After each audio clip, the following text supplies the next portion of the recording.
Do you hate losing? Discover the Stoic method that will change that forever. What if your greatest fear wasn't failure itself, but what you believe it says about you when you lose? What if every time something slips from your hands, it's not just the object, the job, or the relationship that's lost, but a part of your identity that crumbles with it? You say you hate losing, but what you really hate is feeling powerless.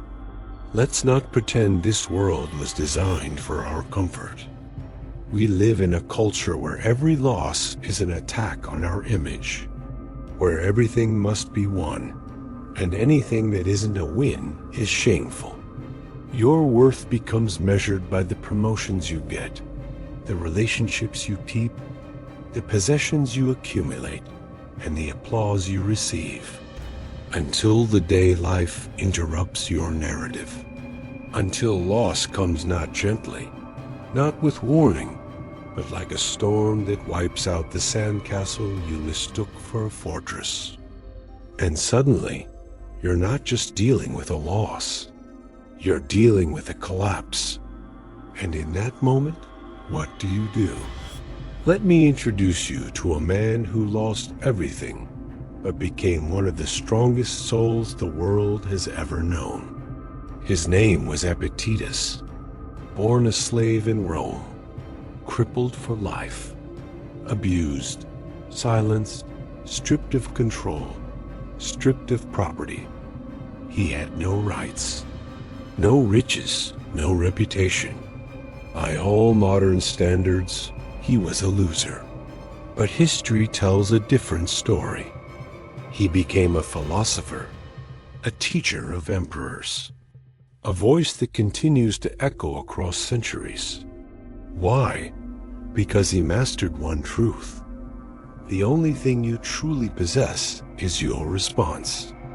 Everything else, your body, your wealth, your relationships, even your status can be taken.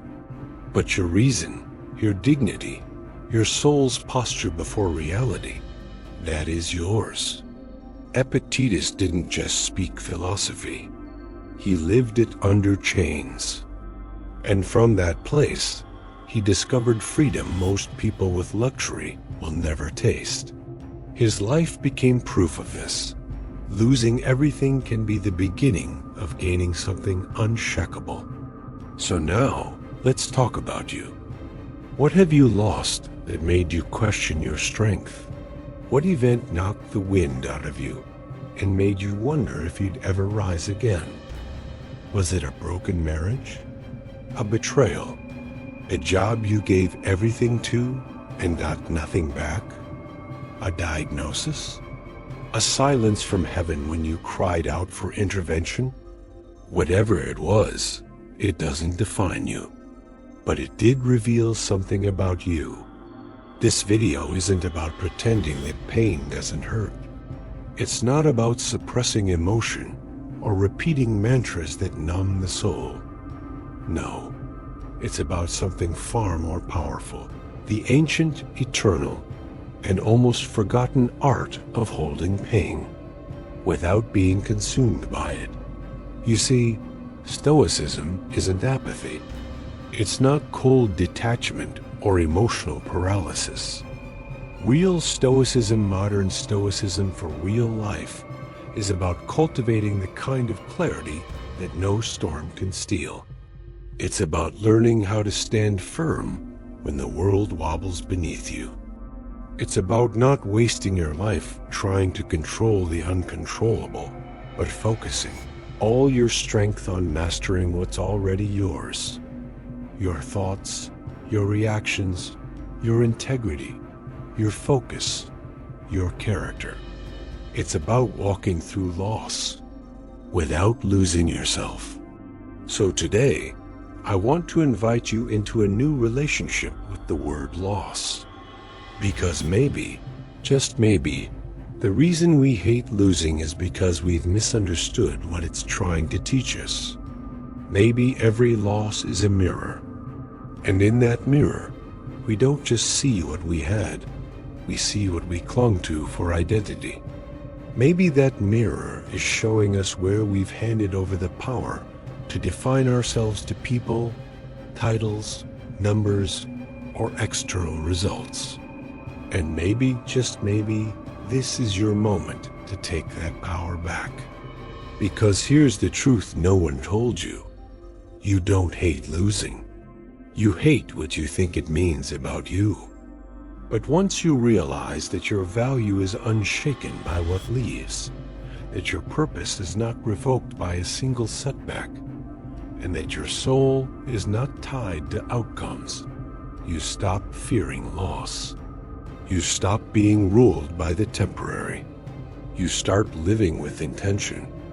You start building the kind of inner resilience that no storm can erode. You become free, and that is where everything changes. So if you've been walking through a season of loss, if your heart is bruised from battles you never asked for, if you've been questioning your worth because of what you no longer have, this is for you. Not a formula, not a fantasy, but a mindset, a method, a muscle you can strengthen, a way of living rooted in ancient wisdom that teaches you how to endure, rebuild, and emerge stronger than before. You were not born to be owned by what you lose. You were born to discover what can never be taken.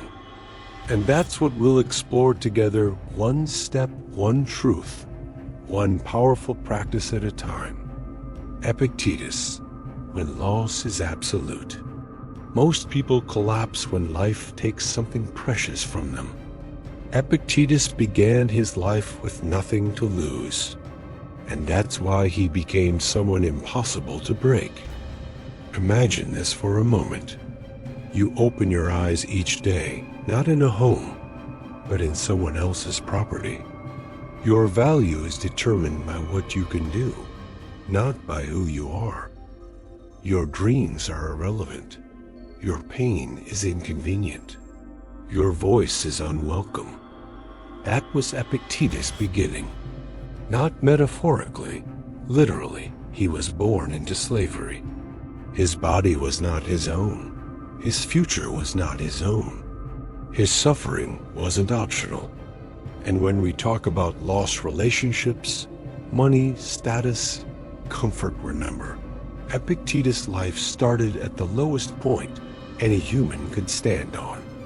Yet he became one of the most influential philosophers of all time.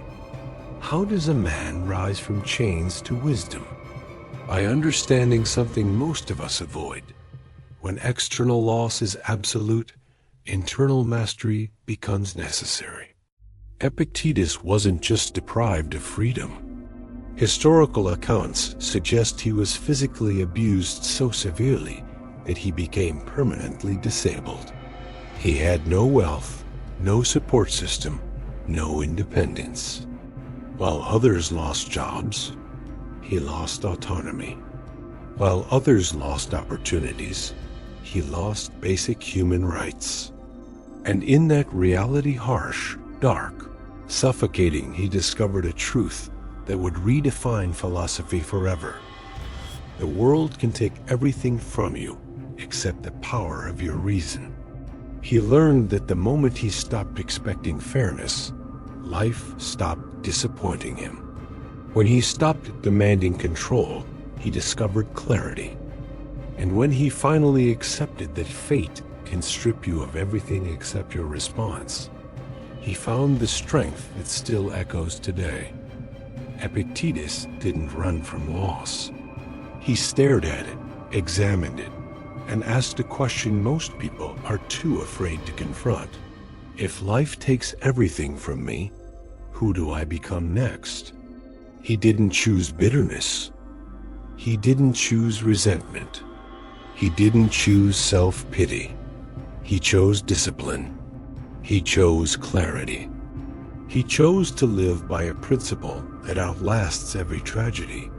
What belongs to you is your judgment, your choices, your courage. That was all he had. and that is what made him free. Today, when you lose something, a relationship, a dream, a position, you fear it because you think the loss has the power to redefine you. But Epictetus shows the opposite. External loss forces internal awakening. He became a teacher after slavery, a philosopher after trauma, a guide after suffering. His wounds didn't silence him, they sharpened him. His pain didn't bury him, it refined him. His losses didn't reduce him, they revealed what could never be taken. And that is the point of this chapter.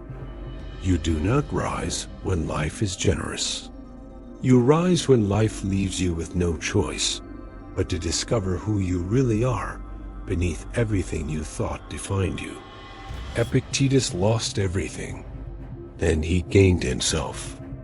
Ask yourself now, what have you been losing that is actually pushing you toward who you are meant to become? What part of you is being awakened through what was taken? And what strength is waiting to emerge the moment you stop begging life to give back what it already took? Loss didn't end Epictetus' life. It began it, and your turning point may begin the same way. The pain of losing what you can't control. The suffering you carry today isn't always about the loss itself. It's about the illusion that you should have been able to stop it. You play it over in your mind, don't you? The conversation you could have had. The decision you should have made. The one moment you replay on loop, believing that if you had just done it differently, everything would still be intact. This is the curse of modern control. We live in an era obsessed with outcomes. We optimize schedules, set goals, track habits, plan every hour. We've been trained to believe that effort equals guarantee, that mastery over the external is a matter of precision. That failure is simply the result of poor planning. But what happens when life doesn't obey your checklist? What happens when the job still ends? When the relationship still breaks? When the health report still delivers news you didn't expect? What happens when you did everything right and still lost? Here's what Epictetus would say. There are things which are within our power, and there are things which are beyond our power. And the moment you confuse the two, you invite unnecessary suffering. This is the essence of Stoicism. Not a cold detachment, but a deep awareness of the boundaries of your will. Your actions are yours. Your effort is yours.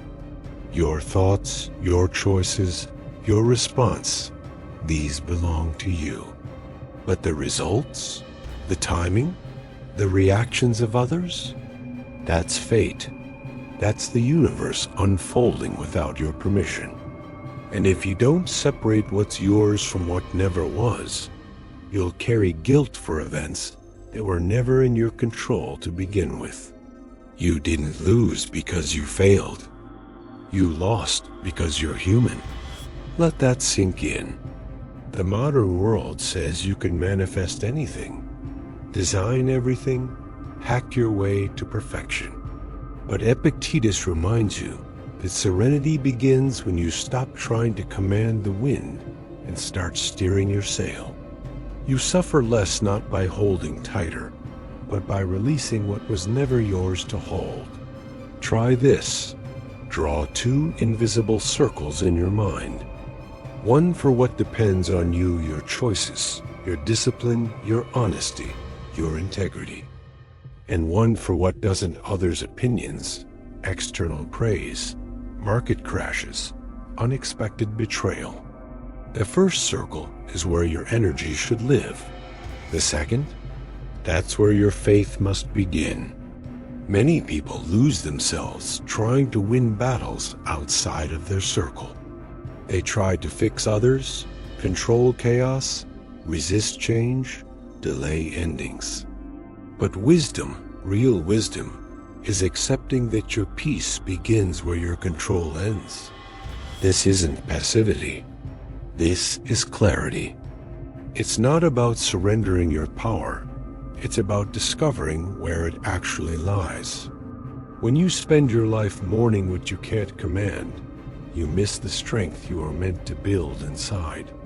The pain of losing what you can't control is real, but staying in that pain is optional. The Stoic doesn't numb the grief. He refines it. He says, yes, this hurts, but no, this doesn't define me. I'll honor the loss, but I won't lose myself in it. You've done enough trying to control the uncontrollable. It's time to master what has always been yours. Your thoughts, your focus, your next move. And that's where your freedom begins. Losing with purpose. The virtue of active acceptance. You've been taught that loss is failure. That if something slipped through your fingers, your career, your relationship, your health, your dream, it was because you weren't enough. You weren't fast enough, smart enough, strong enough, prepared enough. But what if loss isn't always the enemy? What if losing, when done with purpose, becomes the very soil where wisdom and strength take root? Modern culture idolizes winning. It doesn't matter how you win, only that you do. But Epictetus, who lost his freedom and was born into slavery, who never owned property, wealth, or worldly power, would look at you and say, you lose wrongly because you cling to what you were never meant to possess forever. You were never meant to possess permanence. Every achievement, every relationship, every status you hold in this life is borrowed. Time lends it to you, and time will take it back. But if you learn how to lose on purpose, with full awareness, with active acceptance, you rise above the loss. You turn pain into principle. There's a power in surrender that isn't weakness. It's mastery.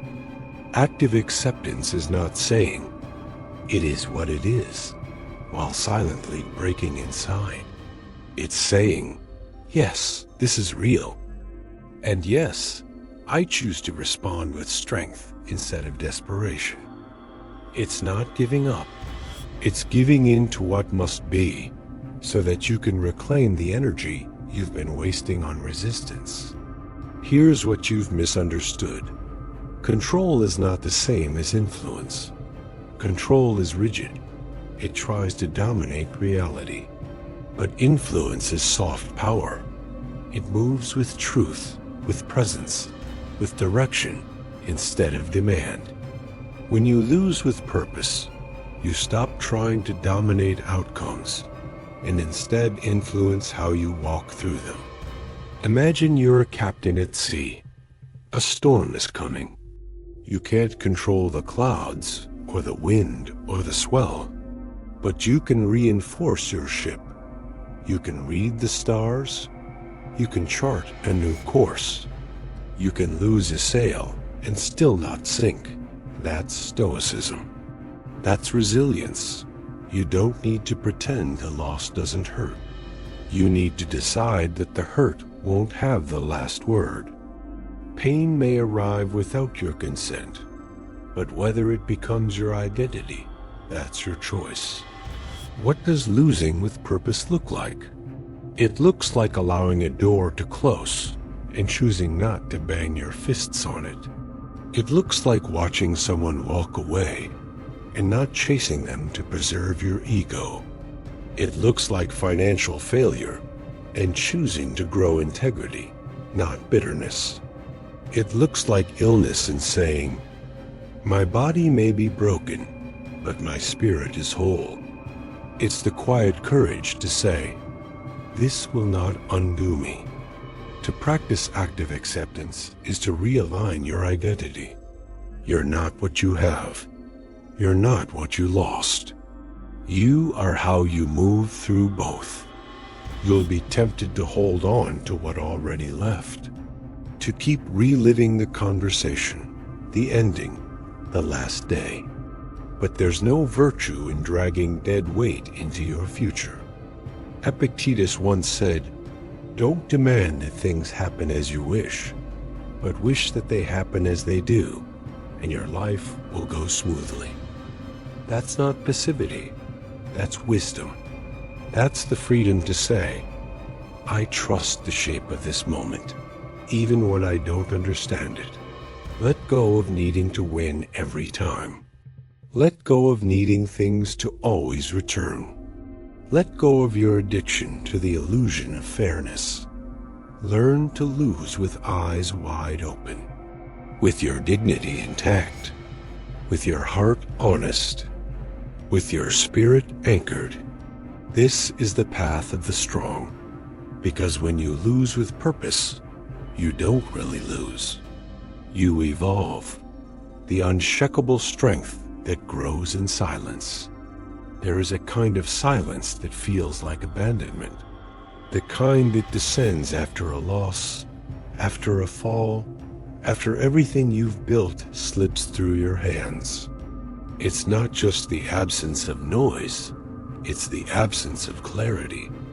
You cry out, but there's no echo. You wait for the next door to open, but all you see is stillness. You look for reassurance, but all you get is quiet. And in that quiet, you're tempted to believe you've been forgotten. But what if silence is not the absence of help, but the beginning of your strength? Modern life has taught you to fear silence, to fill every moment with distraction, to run from reflection. You scroll, you consume, you chase noise. Because silence makes you confront what you've avoided, the truth about what matters, about who you are without applause, without validation, without movement. The Stoics believed that silence was not a void to fear, but a sanctuary to enter. In silence, the external world loses its grip. The voices of comparison fade. The rush of deadlines slows. You start to hear something deeper than the chaos, a whisper of stability that doesn't depend on outcomes. That is the birthplace of true power. Strength, in Stoic terms, is not about appearing invincible. It's about becoming unshaken when the world outside shakes violently. Epictetus said, "It is not things themselves that disturb us, but our opinions about them." And often, it's the silence after a loss that reveals what opinions you've been holding. I must always be needed. I should never fail. I am only worthy if I'm winning. These beliefs don't survive in the quiet, they break. And when they break, you have a choice. You can grieve the collapse of the false self, or you can rebuild on something solid. Silence gives you no one to perform for. That's why it's uncomfortable. But it's also why it's sacred. In the absence of audience, you become honest. You notice your breath. You hear your own thoughts. You feel your own pulse again. And from that awareness grows a strength that doesn't need defending. What if the silence you're in now is not punishment, but preparation? The oak tree doesn't panic in winter when it loses its leaves. It rests, it roots, it waits, and when the season turns, it doesn't strain to bloom, it simply responds. Because the strength was growing all along in silence. You want answers.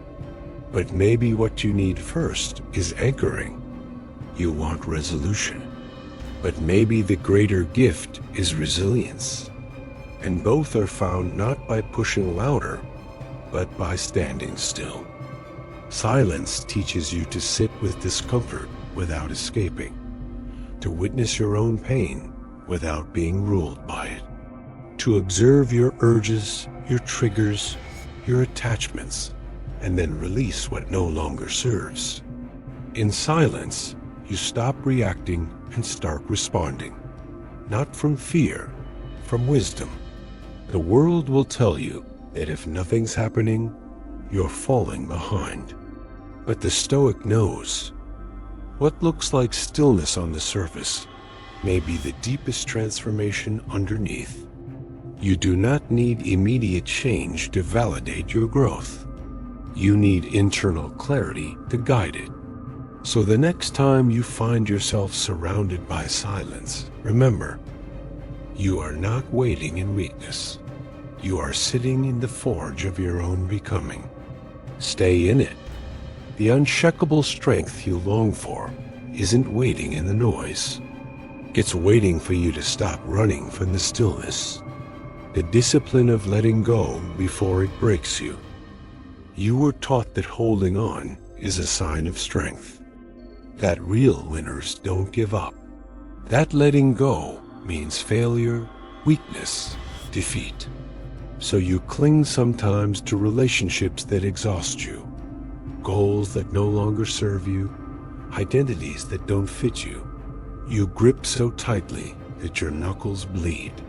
You hold until you break, and then you ask why everything feels shattered. But the Stoics saw something different. To them, the greatest form of discipline wasn't endurance without limits. It was knowing when to release, not out of fear, but out of wisdom. Letting go, in the Stoic sense, is not abandonment. It is alignment. It's choosing not to be ruled by what doesn't belong to your inner peace. You think you're losing something by letting go. But what if what you're really losing is the illusion that you needed it? Letting go requires clarity, and clarity is uncomfortable. It forces you to ask hard questions. Am I holding this out of love or out of habit? Out of purpose or out of pride? Is this attachment serving who I'm becoming or only feeding the version of me that's afraid to change? In a world that glorifies hustle, achievement, and control, surrender sounds like quitting. But to the Stoic, surrender is a strategy. It's deciding where your energy is best spent and refusing to bleed for battles that aren't worthy of your spirit. Epictetus said, "Some things are up to us, and some things are not." Most suffering begins when you try to reverse that law. You try to make people stay. You try to force outcomes. You try to bend time, change hearts, rewrite the past. And in doing so, you forget your real power, the authority to master yourself. You weren't made to carry everything.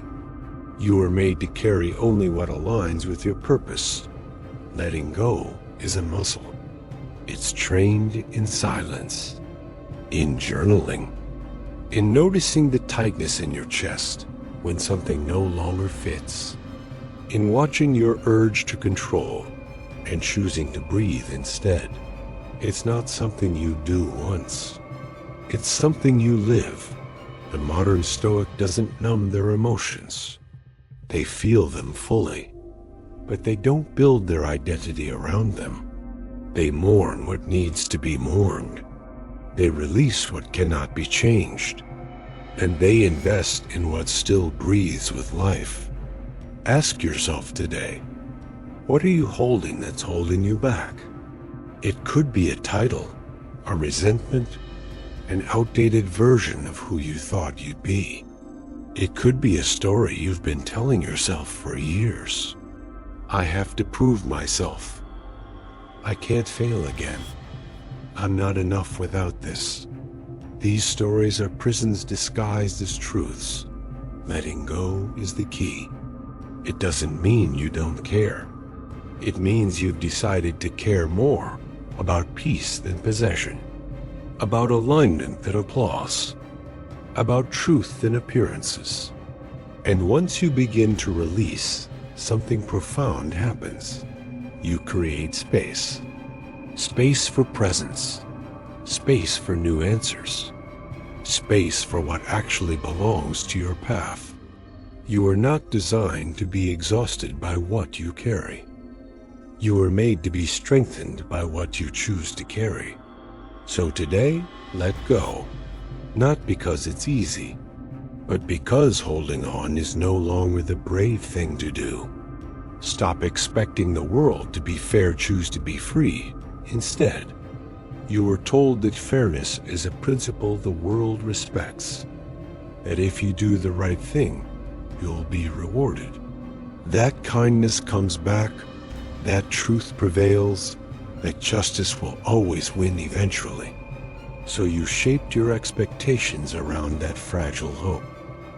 But what happens when reality doesn't keep the deal? You did everything right and still lost. You gave your best, and it wasn't enough. You stayed loyal and were betrayed. And somewhere in that collision between effort and outcome, something cracked in your soul. You started asking, why me? Why now? Why like this?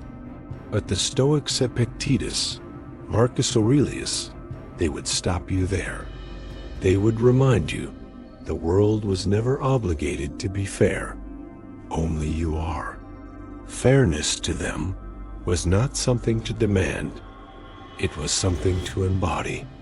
You lose your freedom the moment you start depending on the world to match your sense of justice. You wait for apologies that never come. You burn energy trying to make people see your worth. You stay stuck in places, hoping that one day life will correct itself. But the world isn't a courtroom. It's a training ground. And freedom doesn't begin when life becomes fair. It begins when you stop needing it to be. Epictetus, born a slave, said, "It's not things themselves that disturb us, but our judgments about them." You think the world is against you when it's simply indifferent. And in that indifference lies a powerful opportunity to detach your peace from what's outside your control. You don't control how people treat you. You don't control outcomes. But you do control your response, your attitude, your choices. And those choices shape a kind of justice that no one can take from you.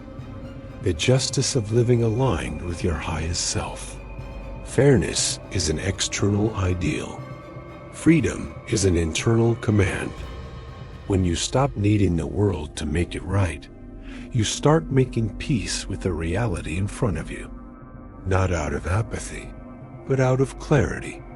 Not because you no longer care, but because you now understand where your true power lies.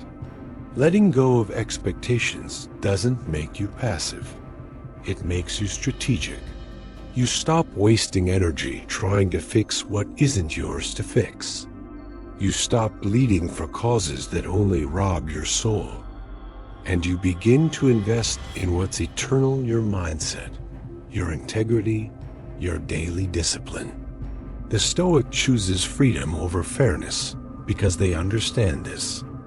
Fairness is a moving target, but freedom, that starts right here, in your next thought, your next action, your next breath. This doesn't mean you accept injustice. It means you refuse to be destroyed by it. You speak truth where it matters. You defend the weak, but you don't let bitterness grow where justice hasn't yet bloomed. You don't become the thing you hate just because life didn't go your way. The Stoic path isn't about comfort. It's about clarity. And clarity will always lead you to one conclusion. You can either wait for life to be fair, or you can be free now. Which one will you choose? You can't control the outcome, but you can train like a warrior. You wake up with questions pounding in your head. Will it work this time? Will they stay? Will you finally succeed? And under every one of those questions, a silent fear grows. What if I do everything right and it still goes wrong? This is where most people break. Not in the effort, but in the uncertainty. They want to act, but only if the result is guaranteed. They want to try, but only if success is certain. They want to love, but only if it won't hurt again. But the Stoics, especially Epictetus, would whisper something different. The goal is not to control the outcome. The goal is to become the kind of person who can thrive regardless of it. A warrior doesn't train only for battles they're sure they'll win. They train for any battle that might come. And in this modern battlefield of loss, confusion, stress, failure, you are still called to train. Not your fists, but your focus. Not your rage, but your reason. Not your fear, but your fortitude. What if the question wasn't, will it work? What if the real question was, will I be ready no matter what happens? There's a kind of power in letting go of outcomes. The power to act without addiction to results. To love without fear of rejection. To lead without obsession for recognition. To fight without needing the applause. You can train your mind like a warrior by mastering your reactions. Life will throw the unexpected betrayals, delays, losses, misunderstandings. But each one is a test, not of your plans, but of your posture. Do you bend? Do you shatter? Or do you stand still, breathing, clear, grounded? When Epictetus lost everything, his freedom, his possessions, his comfort, he didn't ask for pity. He trained his mind. He said, if you want to improve, be content to be thought foolish and stupid. Why? Because true strength isn't in being understood. It's in being unwavering, even when misunderstood. Most people panic in chaos. The Stoic prepares for it. It doesn't mean you numb yourself. It means you prepare your spirit to stay steady when life doesn't play fair. It means that today, even with everything uncertain, you still show up with excellence, with integrity, with calm power because that's who you chose to become, not because it guarantees a reward. Control is an illusion. Discipline is a decision. You won't always win, but you can always train.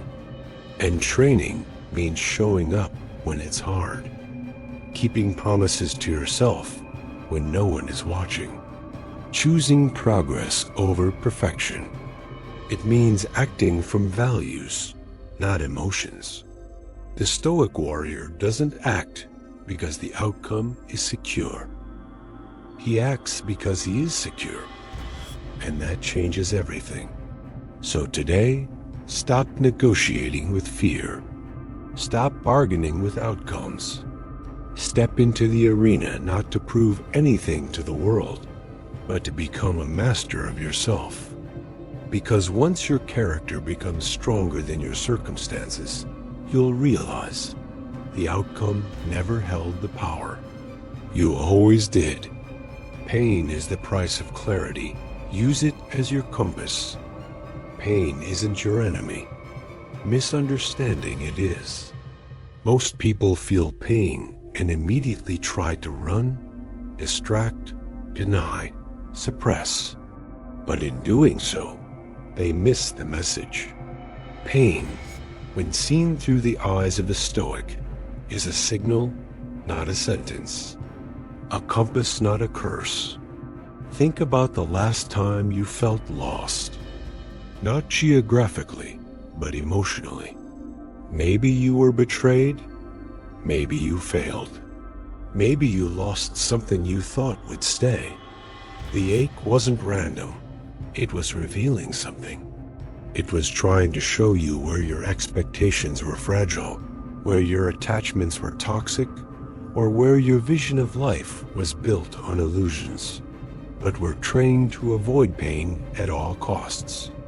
We numb it with distractions, silence it with noise, bury it under false strength. That's why so many people live unclear, unfocused, and full of anxiety.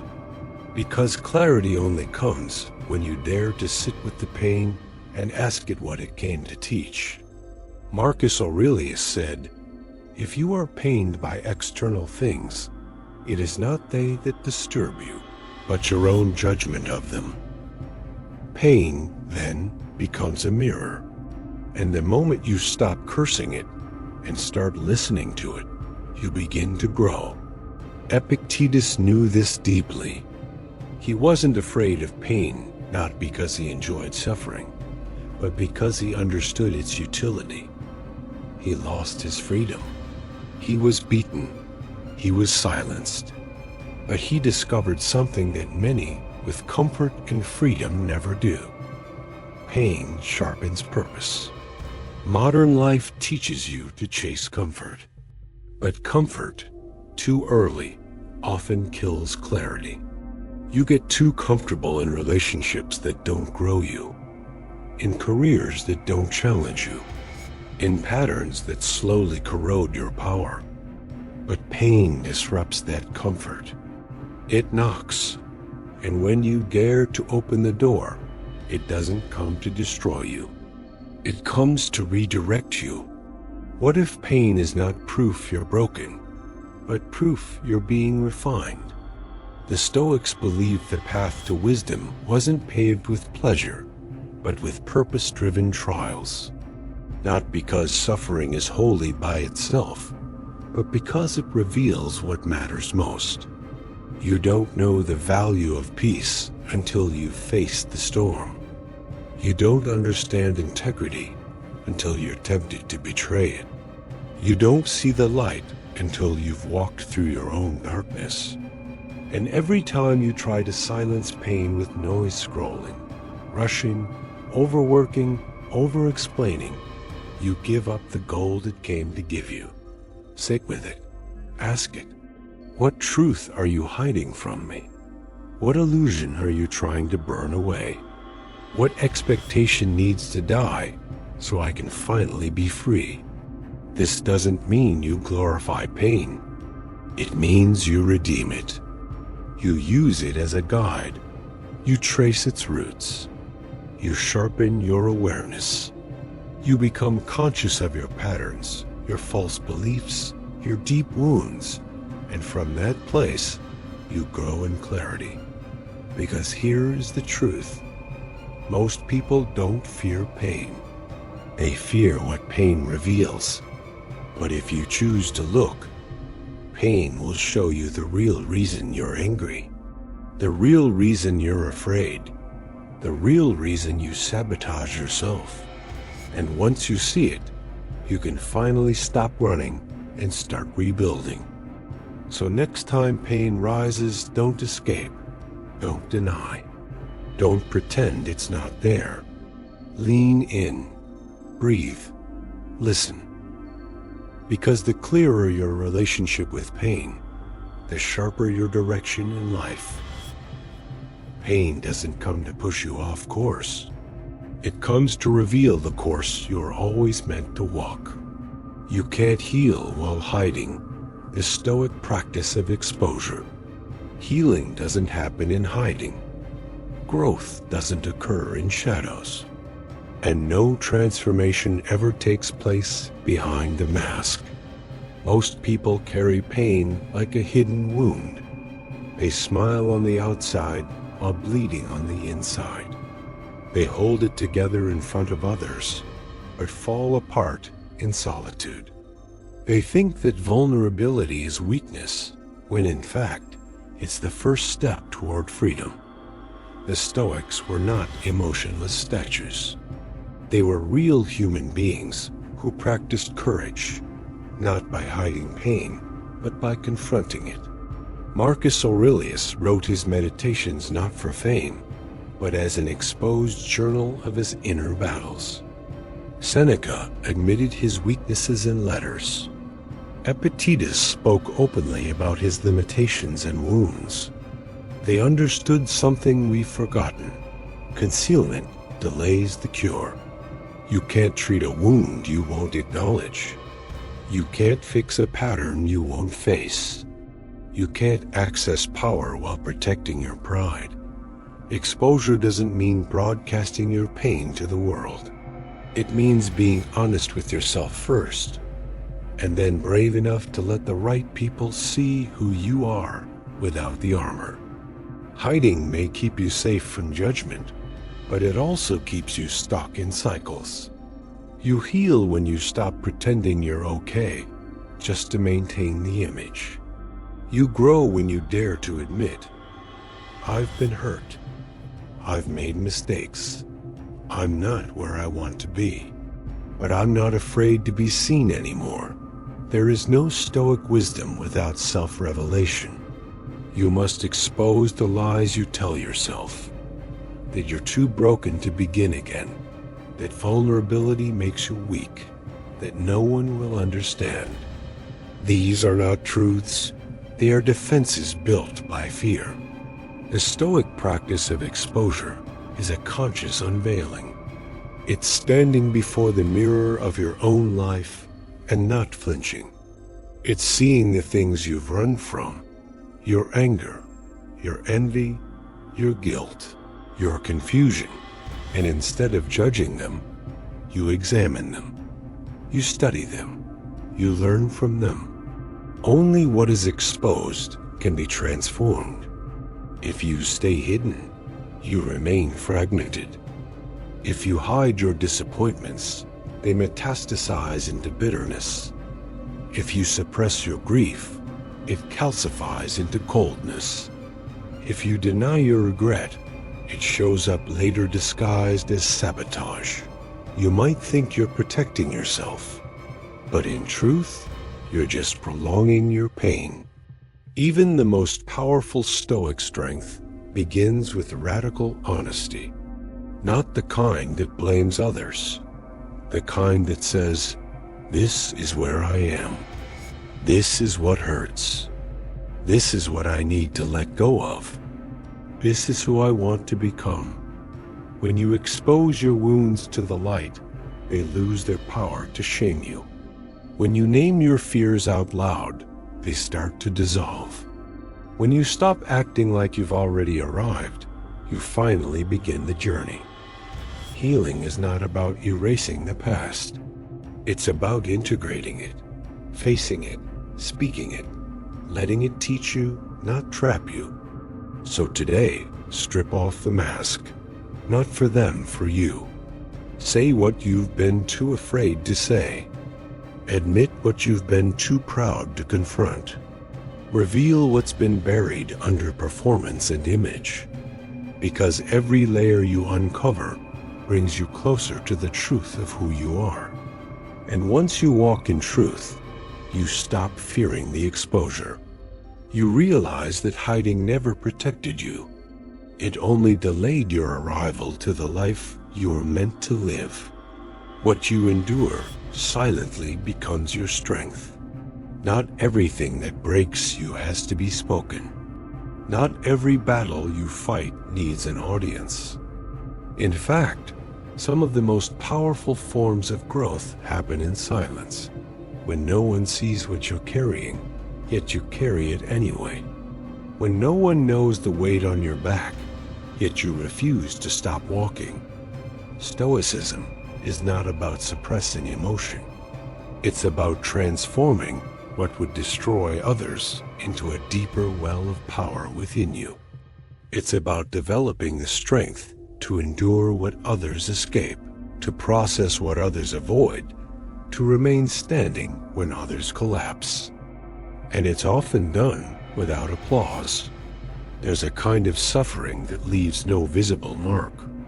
The mental strain of staying calm while chaos rages around you. The emotional restraint it takes to respond with reason instead of rage. The spiritual effort required to hold faith when reality screams otherwise. The world applauds visible victories, but the Stoic celebrates the invisible ones. You may not have medals, but you have scars that taught you wisdom. You may not have been praised, but you cultivated the discipline to keep showing up. And in the silence where no one validated your pain, you discovered something rare: fortitude. Marcus Aurelius wrote, "The mind that is anxious about future events is miserable." Yet he endured war, betrayal, illness, and the weight of empire, not by crying out, but by returning daily to the practice of clarity, perspective, and self-command. He didn't seek sympathy, he sought truth. He didn't run from pressure, he turned it into presence. And in doing so, he became the kind of man who could suffer well, with dignity, integrity, and strength. That's what you're learning too. Every time you choose not to give up, every time you say nothing when you could scream, every time you keep your posture straight when life is bending you, every time you endure and do it with grace, you become something stronger than pain. You become anchored. This kind of strength isn't loud. It doesn't need to be. It's not performance. It's essence. The person who endures silently is not passive. They are practicing mastery. They are learning to filter their impulses, refine their thoughts, harness their emotions. They're not suppressing. They're tempering. Like steel and fire, their silence isn't avoidance. It's transformation. But know this, silent endurance is not the same as isolation. It doesn't mean you walk alone forever. It means you walk steady until the right alliances come. It means you don't beg to be seen. You build yourself so deeply that when you are seen, it's undeniable. In silence, you find clarity.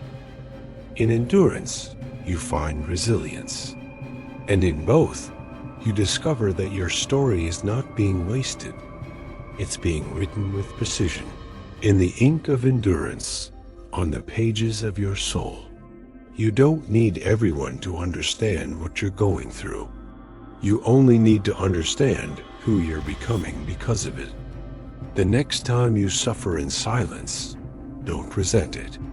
Revere it. You are cultivating a foundation that no storm can shake. Because what you endure silently becomes the strength you speak from later. And that voice, forged in quiet resilience, will carry weight far beyond noise. Stop worshiping comfort. It's stealing your discipline. Comfort is seductive. It whispers that you've earned a break, that the hard work can wait, that your future self will somehow have more willpower than you do now. And so, little by little, it drains the fire from your spirit until you forget what it felt like to burn with purpose. Modern life worships comfort like a god. It's sold as the ultimate achievement, effortless success, constant ease, a frictionless existence. But the Stoics saw comfort for what it really is when unchecked, a slow decay of the soul's capacity to lead itself. Marcus Aurelius didn't write about staying in bed. He wrote about rising before the sun, confronting the day with clarity and intention, and facing hardship without complaint. Epictetus didn't dream of luxury. He taught that freedom belongs to the one who controls his desires, not the one who fulfills them. We weren't meant to live in padded cages. We were meant to train our minds to be stronger than our moods. When you surrender to comfort, you begin to lose the most precious thing you have, your discipline. And once that goes, everything else begins to follow. Your self-respect, your momentum, your clarity, your purpose. Not all at once, quietly, gradually, subtly, until one day you wake up to a life that no longer looks like the one you dreamed of, but it feels comfortable, so you settle. Discipline isn't punishment. It's the highest act of self-love. It's proof that you believe your future is worth more than your immediate relief, that your calling matters more than your cravings, that your soul was designed to lead, not lounge. Comfort tells you to escape pain. Discipline teaches you to endure it with meaning. Comfort says, you deserve to rest. Discipline answers, I deserve to be who I was created to become. The modern mind is trained to avoid difficulty, to scroll, to binge, to numb. But the Stoic trains the mind to embrace voluntary discomfort.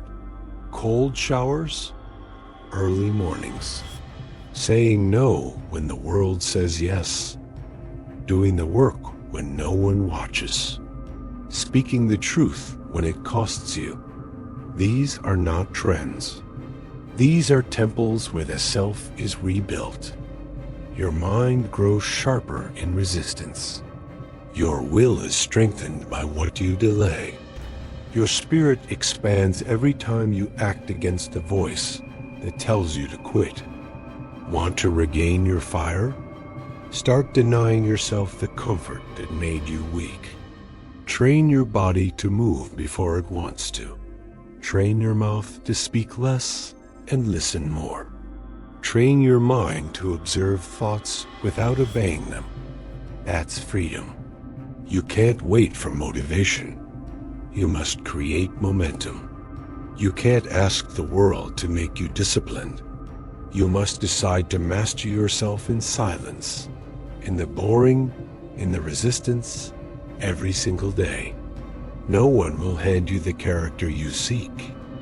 It's built in the invisible hours, in the sweat of repetition, in the fight against yourself, in the rejection of comfort, not because it's bad, but because it's not enough. You were not created for shallow living. You are not called to coast. There is something divine in your ability to choose a harder path, not for applause, but for alignment. Comfort gives pleasure, but discipline gives identity. The next time comfort calls, ask yourself, will this choice bring me closer to who I must become, or lull me back to who I promised I'd never be again? You are not weak for wanting comfort.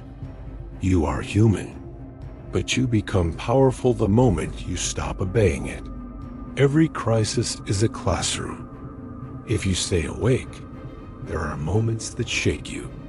A sudden loss, a betrayal, a failed attempt, a door that shuts just when you thought it was your turn.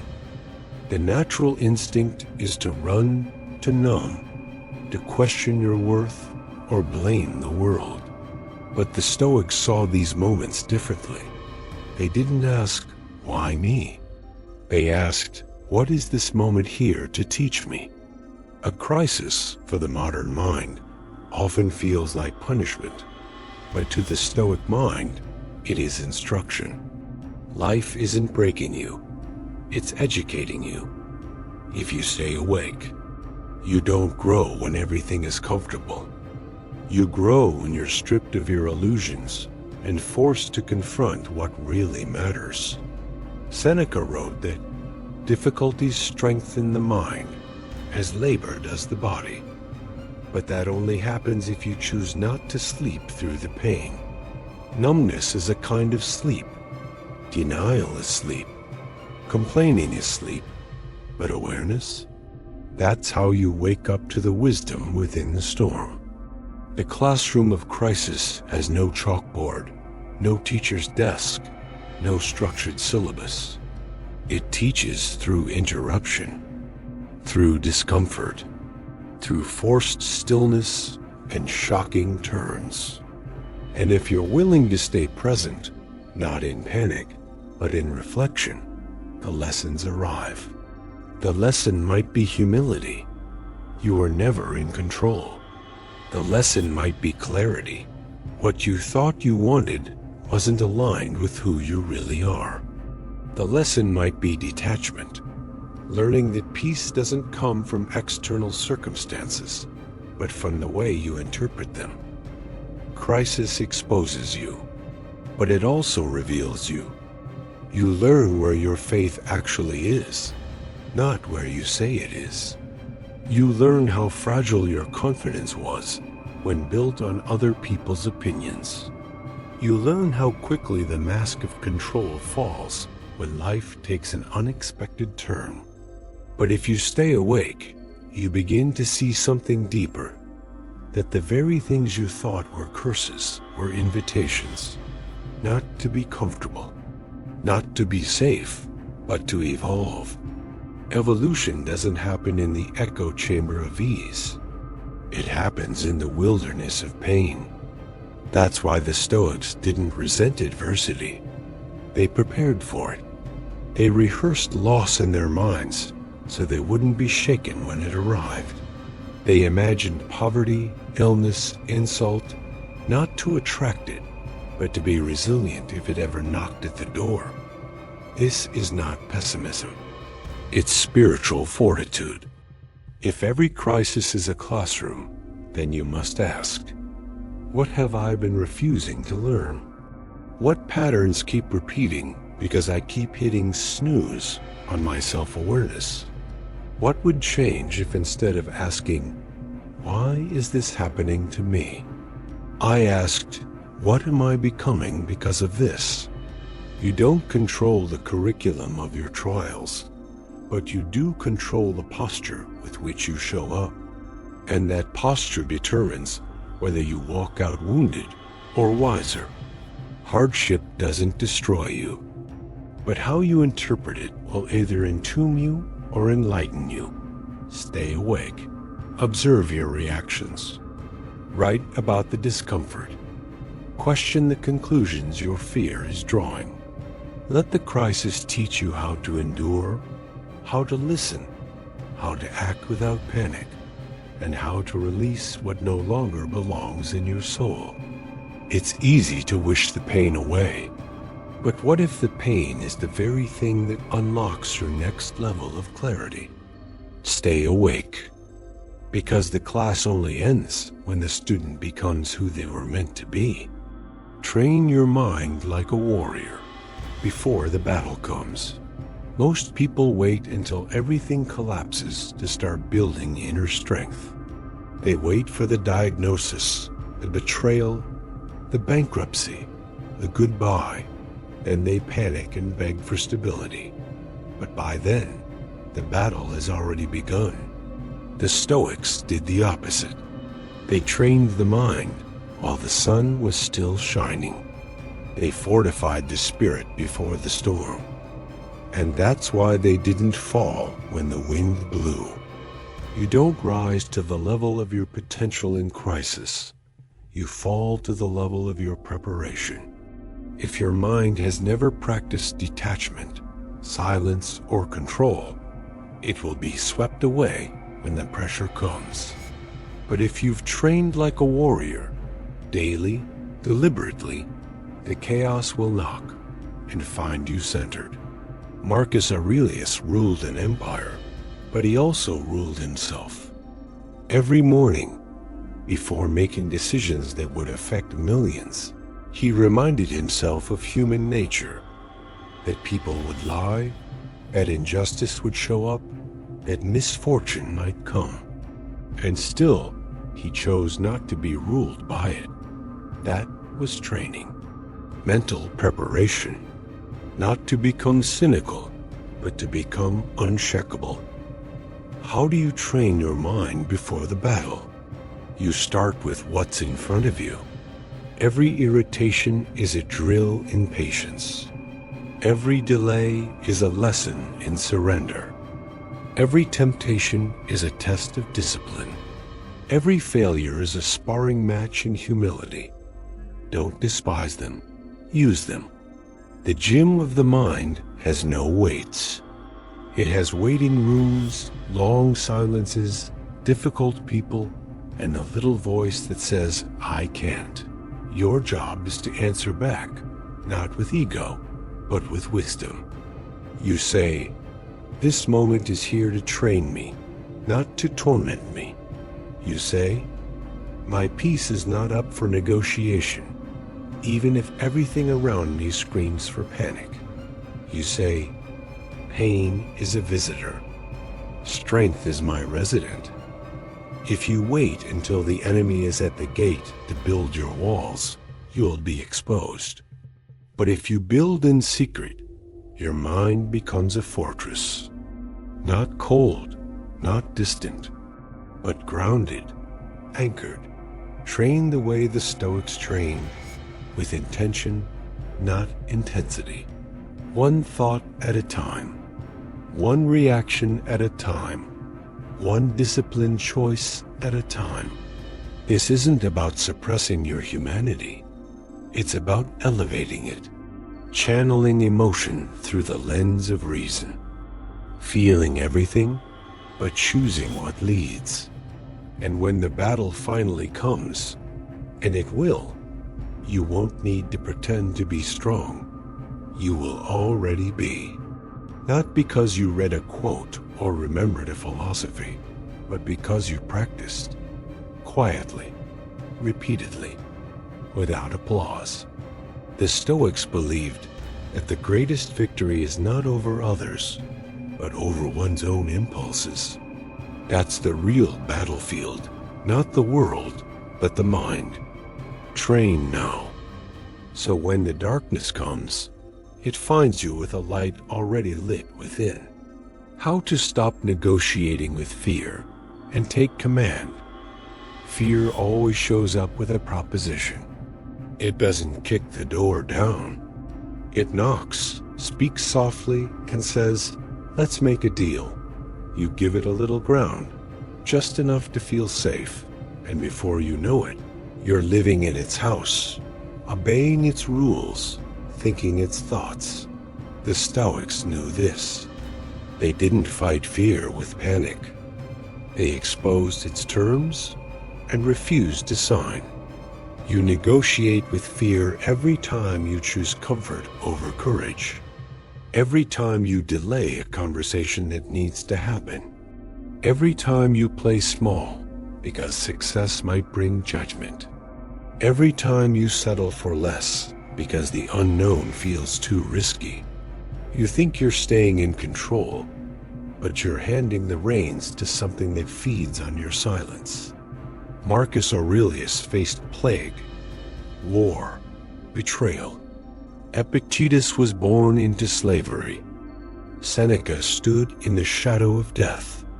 None of them were strangers to fear, but none of them let fear sit at the head of the table. They listened to it, acknowledged it, and answered it with reason. Fear whispers, what if you fail? You respond, then I will grow. Fear warns, what if they leave? You say, then it was never mine to keep. Fear threatens, what if everything falls apart? You answer, then I will rise with what remains. You stop negotiating with fear the moment you stop believing it has the final word. The Stoics taught that fear is a false prophet. It predicts outcomes without truth. It projects pain that hasn't happened. It demands control over futures that don't exist.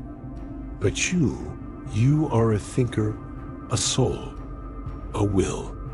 You are not created to be managed by a shadow. Taking command doesn't mean eliminating fear.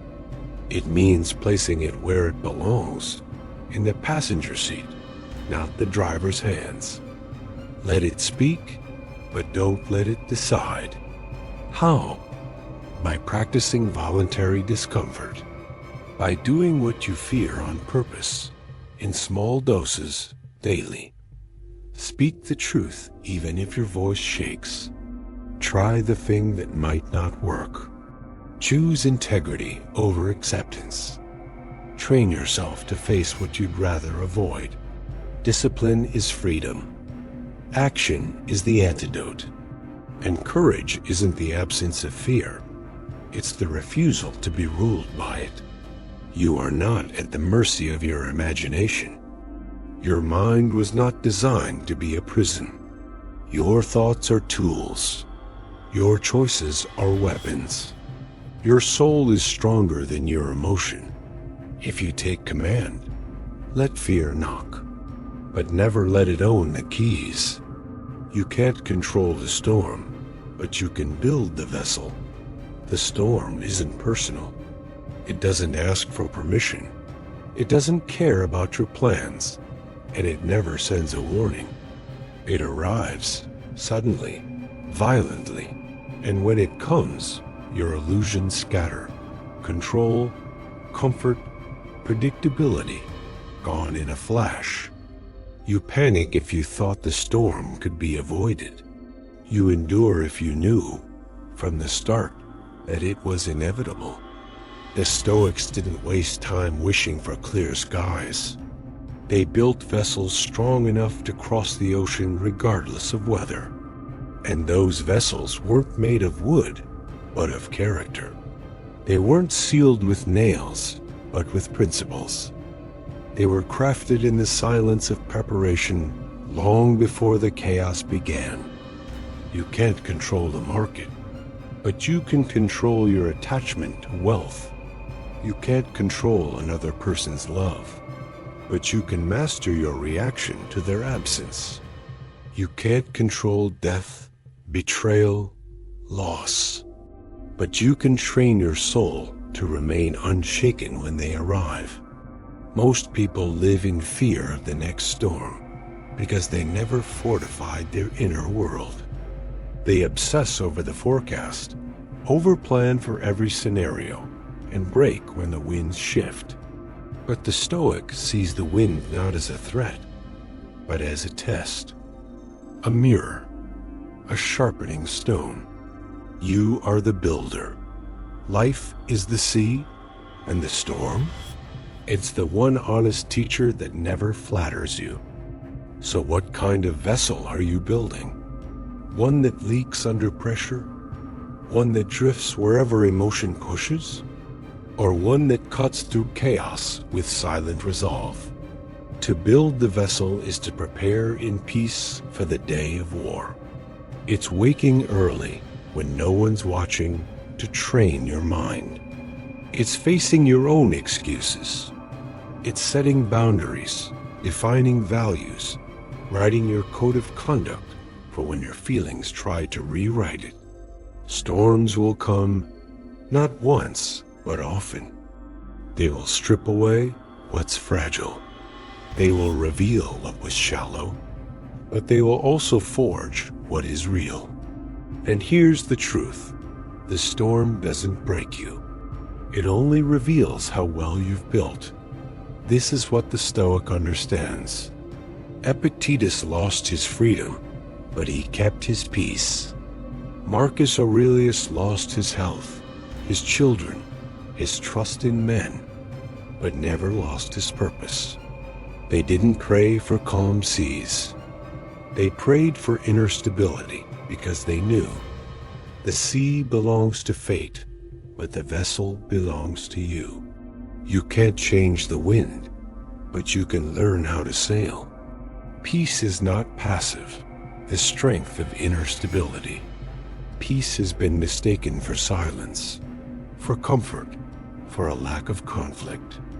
But the kind of peace that survives real life, betrayal, chaos, injustice, is not the soft lullaby the world tries to sell. True peace isn't found. It's forged. It doesn't come from external conditions being perfect. It comes from internal convictions being unshakable. You think you want calm, but what your soul truly needs is clarity. Because clarity is what allows you to walk into a battlefield without flinching, to receive bad news and not unravel, to lose something precious and not lose yourself with it. The Stoic doesn't pursue comfort. The Stoic pursues congruence, that quiet alignment between belief and action, soul and behavior, values and choices. People say they lost their peace, but peace that can be lost wasn't peace at all. It was a temporary agreement with circumstances. As soon as life broke the agreement, peace vanished. That's not inner strength. That's conditional survival. Epictetus taught that if you make your peace dependent on anything outside your will, you've given your freedom away. You become a slave to the behavior of others, a prisoner of the economy, a puppet of fate. And that is the true cost of emotional passivity. You are at the mercy of everything. The Stoic approach is not denial, it's direction. You don't ignore the storm. You just refuse to let the storm enter your soul. You train your reflexes not to panic. You train your thoughts to filter chaos through reason. You train your spirit to obey only one master, your virtue. That's why peace is an act of war, a declaration of dominance over the forces that try to enslave your mind. You don't wait for peace to find you. You fight for it in the trenches of your reactions. Every angry impulse you hold, every fear you disarm, every selfish urge you overcome. That's the battleground. Peace isn't passive. Peace is power under control. A nuclear silence. A steel stillness. The modern world doesn't reward this kind of strength. It markets anxiety as vigilance, drama as relevance, constant outrage as moral clarity. But you don't need to shout to be strong. You don't need to fight every noise. You just need to remain unmoved by it. That's Stoic power, stillness in motion, fire without smoke, action without frenzy. You don't have to react to everything. You don't have to attend every emotional invitation. You don't need to win every argument to remain undefeated. Sometimes the most powerful act is to remain rooted while the winds scream for your attention. Inner stability is not a luxury. It's a discipline. And the deeper your roots, the less you fear the storm.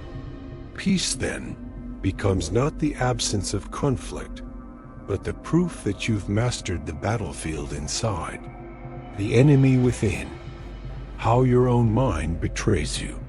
You think the problem is outside.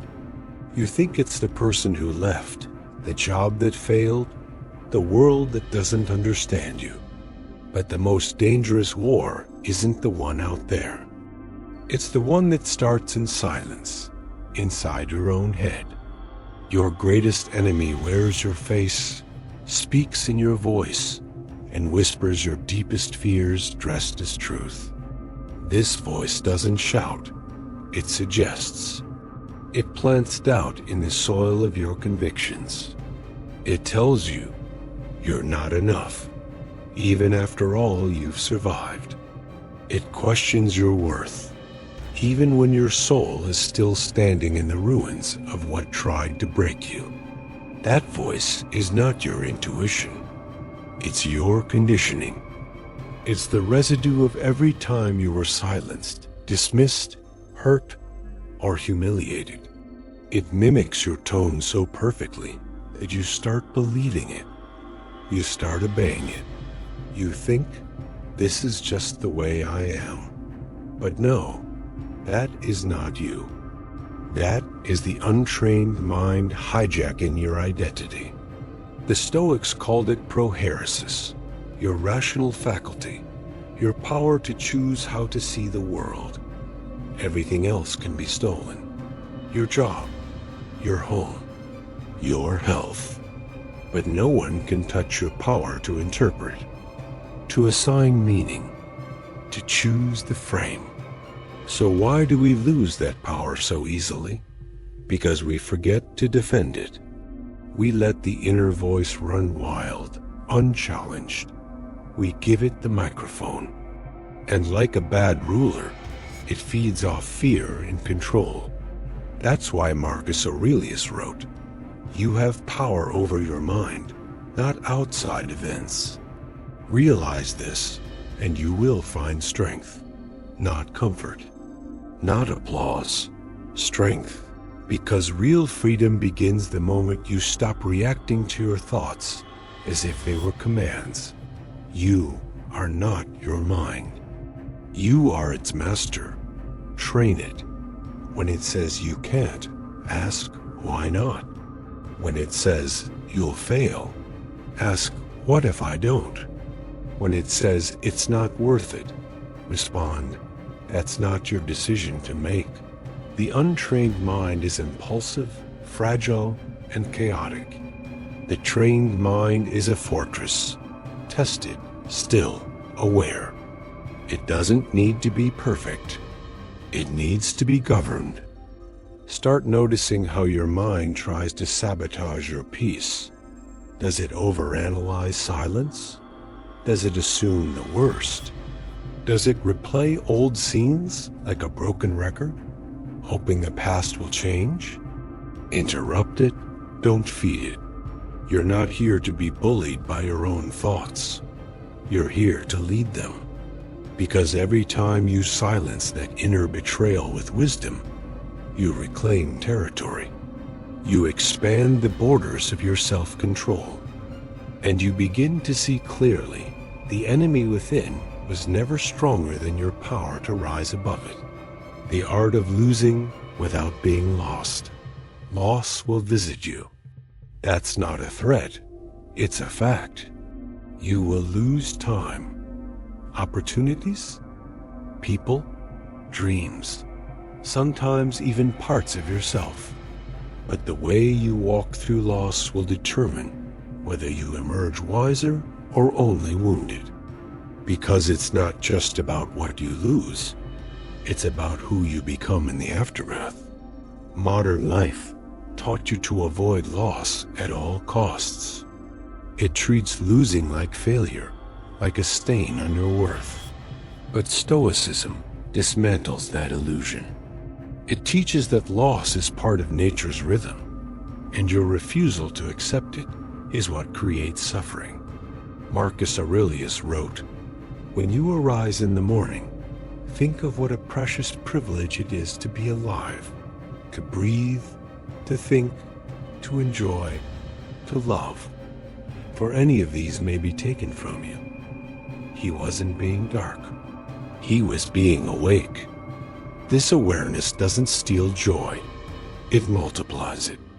Because when you accept impermanence, you stop clinging and start cherishing. But how do you actually lose without losing yourself? By practicing detachment, not indifference.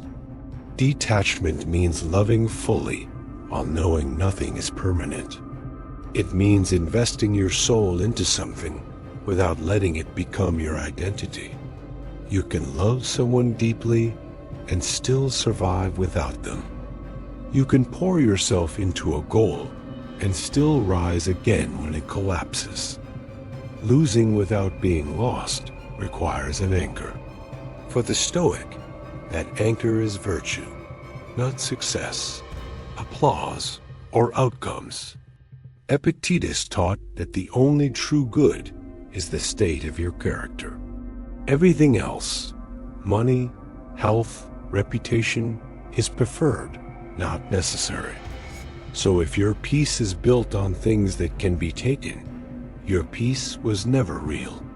You were born to walk through fire and not become ash. But for that, you need to train your heart. Stop attaching your worth to results. Stop expecting life to protect what you fear to lose. Instead, ask, what does this loss require of me now? Maybe it requires mourning. Maybe silence. Maybe rebuilding.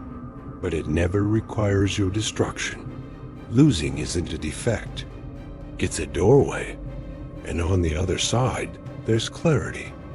You begin to see what matters, what remains, who you are when the noise fades. And often, the version of you that rises after the loss is far more alive than the one who tried so hard to hold it all together. You don't master loss by avoiding it. You master it by letting it sculpt your essence, not steal your soul. The discipline of letting go before life forces you. Clutching is a human instinct. You want to hold tightly to what brings comfort. Your plans, your people, your possessions, even your sense of identity. But life has a way of peeling back your fingers one by one until you're forced to release what you were never meant to control.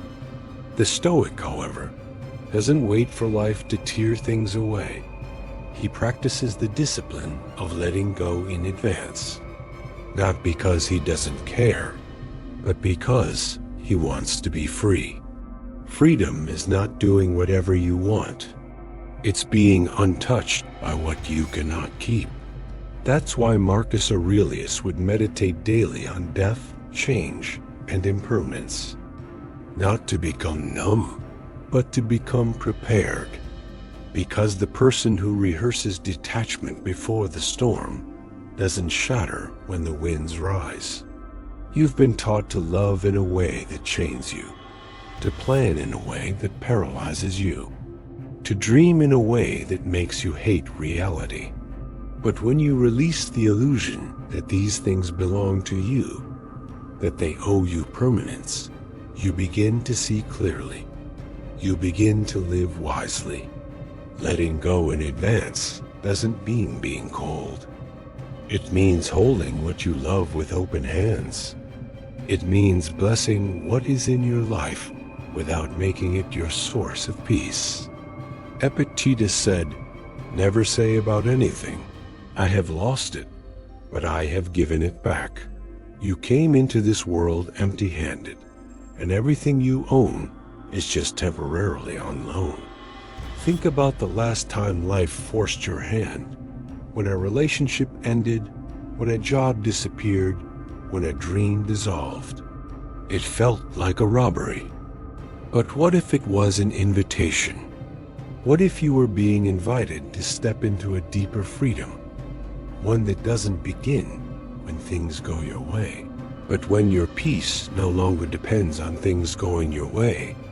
This discipline begins in the small things, releasing the need to be right in every argument, letting go of a schedule that's out of your hands, loosening your grip on people who no longer walk your path.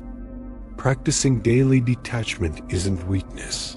It's strength that trusts the flow of life more than the illusion of control. The Stoic's peace doesn't come from what he holds. It comes from what he's no longer afraid to lose. And in a world where people are constantly chasing more, there's something radically powerful about someone who knows how to let go before they're made to. You're not in control, and that's where your power begins. How much pain have you endured simply because you believed you were in control? We plan, predict, analyze, prepare, and then life interrupts us. A loss, a betrayal, a sudden shift, and we fall apart, not because the event itself was unbearable, but because we thought we were entitled to something different. The Stoics weren't immune to chaos. They just understood something most people never do. Control is an illusion. Epictetus was enslaved, beaten, silenced, and yet he said, "There is only one way to happiness. Stop worrying about things which are beyond your control." He didn't say this from a place of privilege, but from chains. And still, he found freedom not in changing his situation, but in transforming his relationship with it. Modern life tells you that being in control means being safe. The Stoic tells you that being free means letting go. Letting go of outcomes. Letting go of people's opinions. Letting go of what is already past. And the truth is, most of what causes you anxiety, disappointment, and suffering isn't the event itself. It's your resistance to the fact that you don't have control over it. But what if that's exactly where your strength lies? The moment you stop fighting for control, you start commanding yourself. You start practicing mastery not over life, but over how you respond to life. And this is where modern minds get it wrong.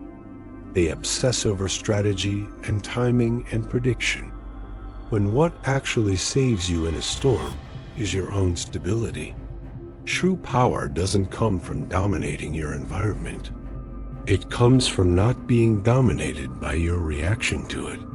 So ask yourself, what are you still trying to control that is not yours to command?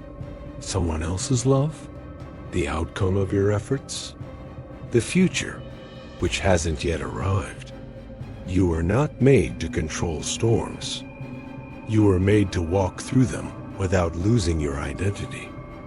This doesn't mean passivity. This doesn't mean giving up. This means choosing your battlefield. And the battlefield of the Stoic is always internal. It's not about what you can force. It's about what you can face without losing yourself. Surrender isn't weakness when it's intentional. When you surrender the external, you regain the internal. You find clarity, peace, direction. You find the space to act with courage, not panic. Because here's the truth. If you spend your life trying to control everything, you'll be at the mercy of everything. But if you choose to master your responses, there is no loss that can define you, and no crisis that can undo your worth. This is where your power begins, not when you win, but when you let go of needing to win in order to be at peace. Rebuilding from the ashes, the Stoic path to begin again. It doesn't matter what you've lost. What matters is how you rise from it. That's where most people freeze. Not in the loss itself, but in the silence that follows. In the emptiness of what now? When a relationship ends, a career collapses. When health fades or trust is broken, it feels like the ground has disappeared from beneath your feet. But Epictetus would tell you, what you've lost was never yours to keep. What you are is untouched. And what you choose to do now, it is where life begins again. Modern society confuses starting over with failure. But the Stoic sees it as sacred, because what remains after the fire is what never depended on circumstances. When everything is stripped away, what's left is your character, your will, your clarity. And from there, you don't rebuild to recover what was, you rebuild to discover what's real. Most people rebuild out of desperation. The Stoic rebuilds out of discipline. Step by step, choice by choice, moment by moment, not rushing to feel better, but choosing to be better. Choosing not to be defined by what happened, but by how you walk through what happened. Because beginnings often come disguised as endings. And yes, you'll be tempted to look back. You'll replay every detail. Wonder what you could have done differently. But the Stoic does not dwell in regret. The Stoic reflects only to extract wisdom, and then moves forward. Not because they feel ready, but because they've learned readiness is not a feeling. It's a decision.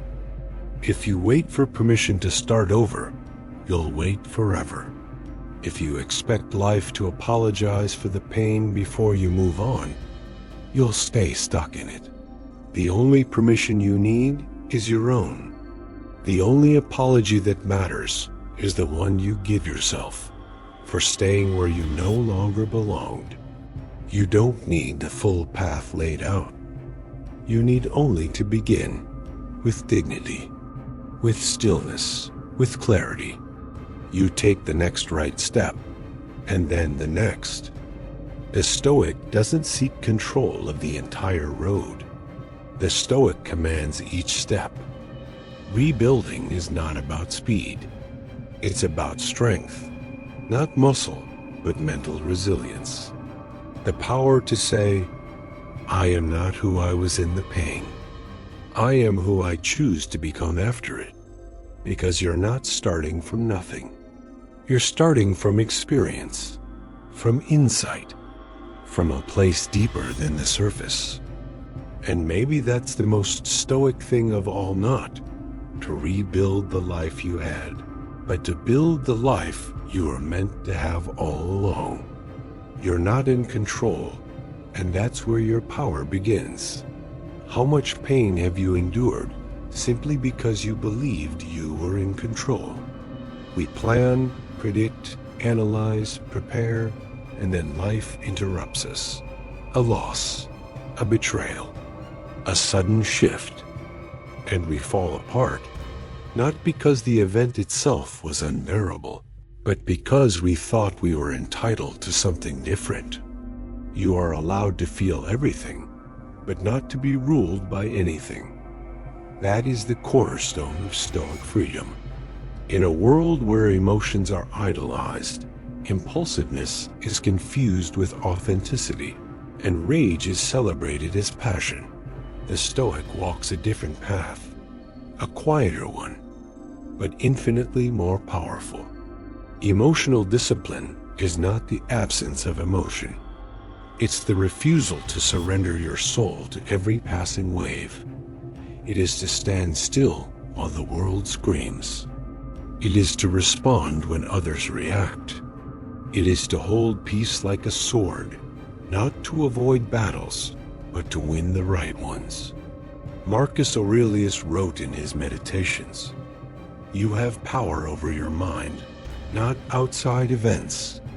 Realize this, and you will find strength. The battle is internal, always, and the enemy wears many masks: anger, anxiety, jealousy, despair. But the weapon is one: self-mastery. You can cry, you can grieve, you can feel the full weight of disappointment. But discipline says, now breathe. Don't act from the wound. Act from the wisdom you've built from it. And that's what separates the one who survives from the one who transcends. The one who screams in pain from the one who channels that pain into silence and then into action. The Stoic does not numb their emotions. They notice, they name, and then they navigate. Imagine this. You're in an argument. Everything in you wants to explode, to shout, to prove your point, to destroy with words. But the Stoic pauses, not because they are weak, but because they are aware of the cost. Because they know the one who loses control loses influence, and the one who controls themselves has already won. Emotional discipline trains you to hold space between stimulus and response. It gives you time to choose the most powerful version of you, not the most triggered one. And in that space, character is born. This is not repression. This is refinement. You still feel the storm, but you've built walls that don't collapse under it. And when your emotions knock at the door demanding chaos, the Stoic answers with clarity. You will feel anger. You will feel fear. But feeling is not failure. Giving it the wheel is. So train your mind to sit with discomfort, to listen without judgment, to think before speaking, to choose the harder response when it leads to the higher road. Emotional discipline is not natural, it's intentional. It's a daily practice, a journal entry, a deep breath, a moment of prayer, a pause before you respond, a choice not to justify your outburst, but to prevent it. Because the strongest person in the room is not the loudest. It's the one who could have exploded, but didn't. The one who could have fallen apart, but stood firm. That is power. That is Stoicism. That is freedom. How to stop losing yourself in the chaos. There is a type of loss more dangerous than losing a job, a relationship, or a dream.